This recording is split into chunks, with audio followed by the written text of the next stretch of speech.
लगे हैं बेटा, आप हमारी प्रजा को हमेशा के लिए पुत्र के समान समझना और आज तक हमने अपनी प्रजा को कभी दुख नहीं पहुंचाया। अब तो जोगिया का भेष धारण किया है, तपसी वेश धारण किया, जहां पहुंचे जहां हरिहर क्षेत्र के मैदान में गंगा मैया के तट पर 88,000 ऋषियों की मंडली विराजमान है, जहां श्री व्यास जी के मुख से ऋषिगण सभी कथा को श्रवण कर रहे हैं। 88,000 ऋषियों की मंडली में परीक्षित महाराज तपसी का भेष धारण करके पहुंचे हैं, बैठ गए। बारे समय याद कर रहे हैं महाराज अपने गुजरे हुए समय को। क्यों? कहने लगे कि एक दिन तो वो था कि हम प्रजा पर शासन करने वाले राजा, और आज ये ऋषियों की मंडली में बैठे हुए हैं, तो इसलिए कहते हैं कि सदा दिन एक से कभी किसी के गुजरते नहीं देखे। आज इंसान कोई अमीर है तो एक दिन वो होगा कि गरीब जरूर होगा। अगर आप प्राज गरीबी है तो एक दिन वो होगा कि आप अमीर होंगे। लेकिन लेखा भी है, कभी कल्पना करते हैं कैसी? सदा दिन रहे तन एक समान, सदा दिन रहे तन एक समान।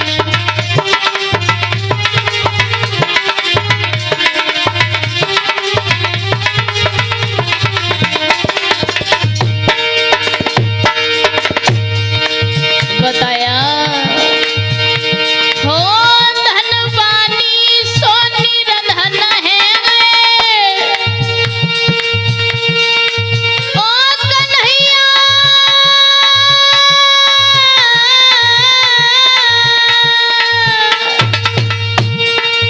कन्हैया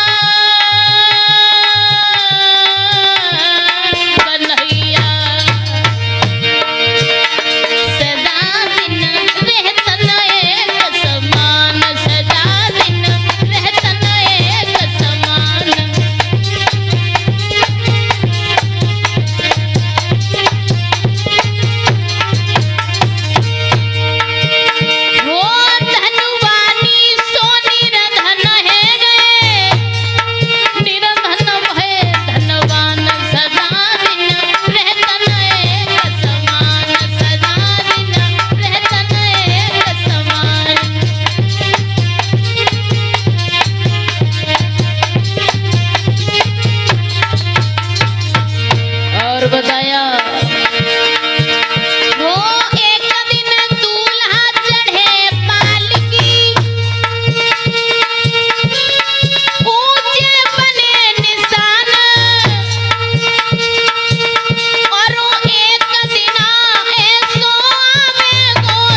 बताया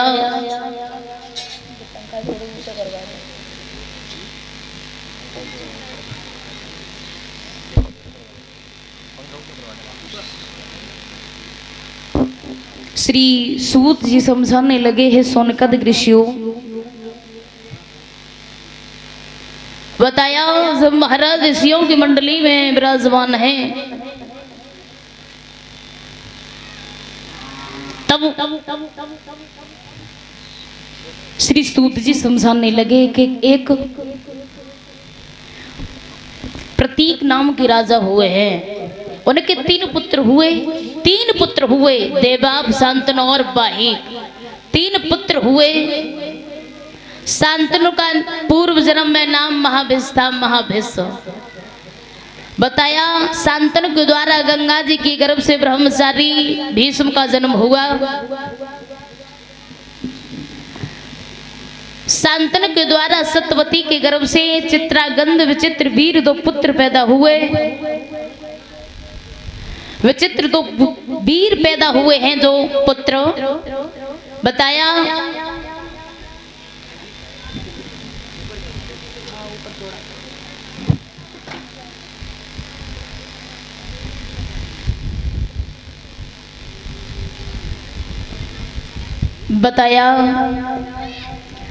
विचित्र वीर ने काशीराज की कन्या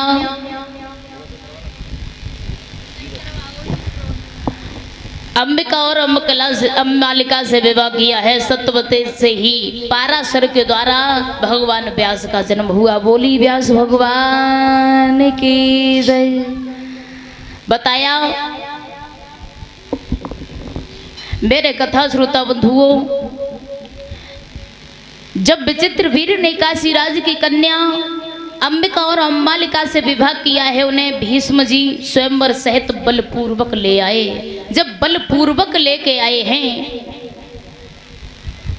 माता सत्यवती के कहने से भगवान व्यास ने अपने संतानहीन भाई की पत्नी से धृतराष्ट्र और पांडु तो पुत्र पैदा किए हैं। उनकी दासी से तीसरे विदुर जी हुए, पाराशर पिता और सत्यवती मैया से ही भगवान व्यास का जन्म हुआ। बताया सूत जी समझाने लगे हैं सौनक जी, इन्होंने ही श्रीमद् भागवत कथा की रचना की थी। एक बार घूमते घूमते कैलाश पर्वत पर देवसी नारद बाबा आ गए और पार्वती जी मिल गई, तो जवाब दिया है कि सुनो सती जी, अरे ओ सती जी, अरे भोले बाबा गाए और कैलाश पर्वत पर अकेली बैठी हो। तो सती ने एक ही जवाब दो, हमें ना पता कहाँ गए, अभी तो तपस्या में लीन थे, अभी तो समाधि लगाई थी, लेकिन पता नहीं कहीं भ्रमण करने के लिए निकल गए हैं। तो सती जी ने जब इतनी बात कही है तो नारद बाबा बोले, जब बताओ तुम कैसी पत्नी हो जो अपने पति की नहीं पता के कहाँ गए हैं। अब तो नारद बाबा ने जवाब दो, एक बात बताएं क्या? हाँ, कि जब तुम्हारे पति आ जाएं तो एक उनसे प्रश्न करना। कौन सा? कि उनसे एक प्रश्न करना कि ये पूछना कि ये बताओ भोले बाबा, जो आपके गले में ये मुंडों का हार है वो किसका है? बस इतना पूछ लेना। अब तो नारद बाबा इतनी बात बताए के अंतर ध्यान हुए, भोले बाबा भ्रमण करते करते जब आ गए हैं और जब पास में आ गए भोले बाबा, तो सती जी ने यही प्रश्न कर दिया कि बाबा एक बात पूछो कि ये बताओ कि हाँ, कि जो आपके गले में ये मुंडों का हार पड़ा है वो किसका है? भोले बाबा बोले, जब बताओ, जब कैलाश पर्वत पर कोई आया तो नहीं? तो सती बोली ना है। भोले बाबा कहने लगे, हमें पता है नारद बाबा आए होंगे, क्योंकि नारद के सिवा इन मुंडों का पता ही नहीं है कि ये मुंड है किसके। हमें ये लगता है कि नारद ने आपको ये सारा हाल बताया है और बहका दिया, लेकिन हम तुम्हें नहीं बताएंगे। क्या मतलब है जो आप ये प्रश्न कर रही हो? मान जाओ सती जी, ये आप गलत मत समझो, ये किसी गैर के नहीं है। सती जी ज्यादा हट पड़ गई तो भोले बाबा ने जवाब दिया कि सुनो, अगर ज्यादा नहीं मान रही हो, ज्यादा कह रही हो, तो हम बता रहे हैं किसी गैर के नहीं, बल्कि ये आपके मुंड हैं। क्योंकि जितनी बार आप मर करके जन्म लेती उतनी बार आप मर जाती हो। आपके हम मुंड काट करके अपने गले में डाल लेते। अब बताओ अब तुम्हारा कलेजा ठंडा हो जाना है। तो सती बोली हाँ अब ठंडा हुआ है। अब बाबा ये बताओ, हम इतनी बार मर के जन्म ले ली हमने, इतनी बार मर गई, इतनी बार जन्म ले लिया, उतनी बार के मुंड, लेकिन आप नहीं मरे। भोले बाबा बोले हम कभी मरते नहीं। क्यों? हम अजर अमर हैं और हम मर गए। तो सती ने जवाब दिया है। तो भोले बाबा बोले नहीं।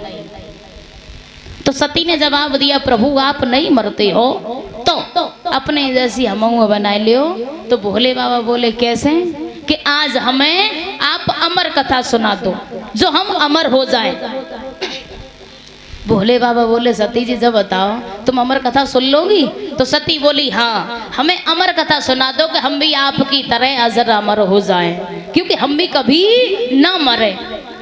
तो भोले बाबा जवाब देने लगे सती जी मान जाओ, क्योंकि तुम अमर कथा को नहीं सुन पाओगे, क्योंकि आपको नींद बहुत जल्दी आती है, और अगर आपको अमर कथा सुननी है तो आपको नींद को तजना पड़ेगा। अब तो जवाब दिया है। भोले बाबा बोले चलो कोई बात नहीं है, हम आपको अमर कथा सुना देंगे, लेकिन जब भी आपको नींद आने लगे तो आप हुंकारा देती रहना, ठीक है? तो अब तो भोले बाबा ने जब अमर कथा सुनाना जब शुरू किया, हुआ क्या है उधर में जब झीकान लगे हैं सती को, सुनते सुनते हुआ क्या? सभी भक्त प्रेम से बोलेंगे कि जागर गई और नींदरिया और तागर राम नाम मनाओ, वागर गई और नींदरिया तागर राम नाम मनाओ।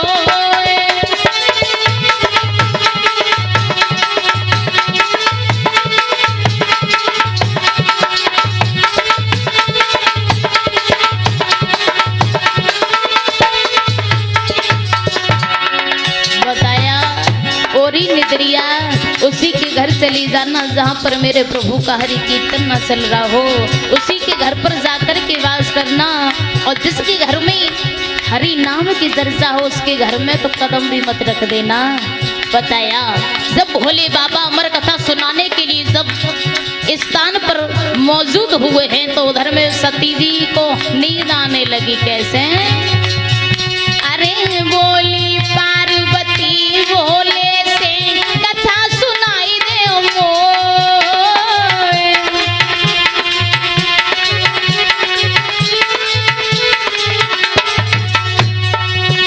अरे बोली पार्वती बाबा से कथा सुनाई दे मोर, और अरे पूरी कथा नहीं पाई पार्वती गई सोई, बाघर सही ओरी नींदरिया बाघर राम नाम मनाओ, बाघर सही नींदरिया जागर राम नाम मनाओ। जय हो बाघर सही नींदरिया जागर राम नाम मनाओ, सागर सही ओरी नींदरिया सागर हरि नाम मनाओ, बाघर सही ओरी सागर राम नाम मनाओ, बाघर सही नींदरिया सागर राम नाम मनाओ। बताया जब श्री सुखदेव भगवान समझाने लगे, श्री सूत जी समझाने लगे हैं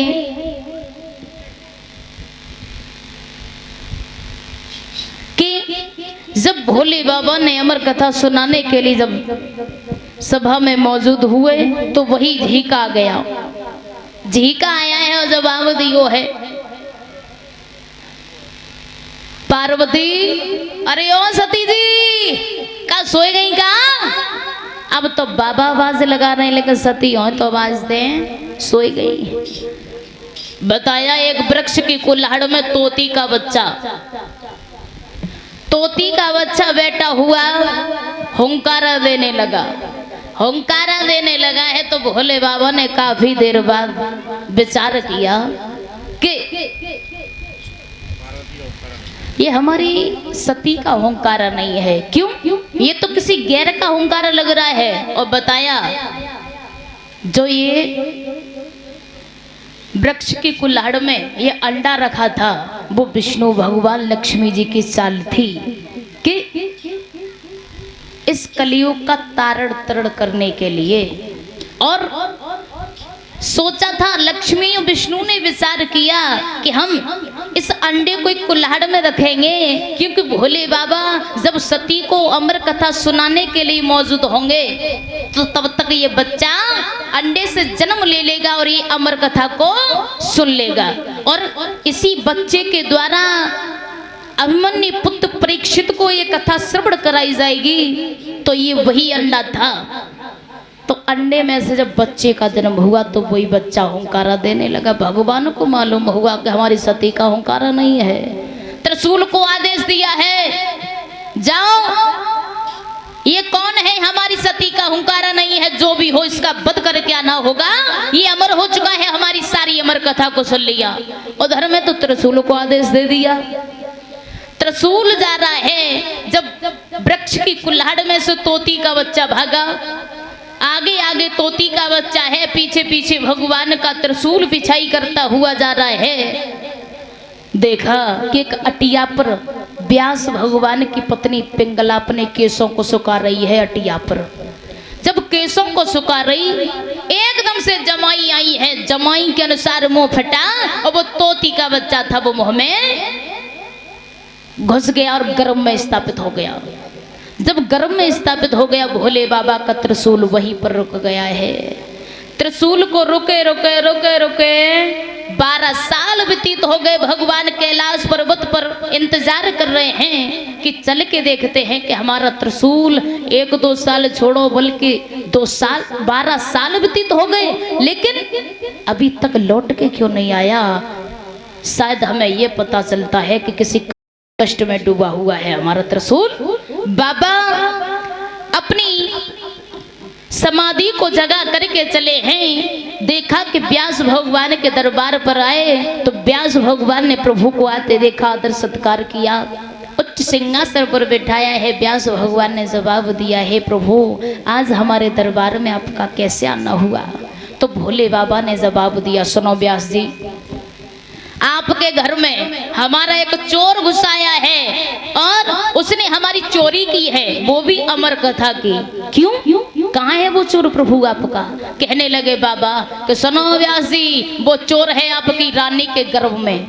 मेरी रानी के गर्भ में? कि हाँ, आपको नहीं पता, ये हमारा त्रिशूल रुका हुआ है, 12 साल हो गए। अब तो जब व्यास भगवान को सारा हाल बताया है कि हम अपनी पत्नी सती को अमर कथा सुना रहे थे, तो वो तो अमर कथा सुनते सुनते सोए गई, लेकिन ये तोती का बच्चा हुंकारा देने लगा। इसने सारी अमर कथा को सुन लिया और ये अमर हो चुका है, और जब कभी ये जन्म लेगा तभी हम इसका वध करके जाएंगे, वरना हम यहाँ से नहीं जा सकते। व्यास जी ने जवाब दिया है, पैरों में गिर गए, प्रभु दीन बंधु दीनानाथ, आज हमारे कहने से इस बच्चे को क्षमा कर दो। भोले बाबा बोले क्षमा तो कर दें, लेकिन बहुत बड़ी गलती की है इसने, क्षमा करने लायक नहीं है। क्यों? अब तो ज्यादा विनती की है, ज्यादा रिक्वेस्ट की, तो व्यास भगवान के कहने पर भोले बाबा ने जवाब दिया,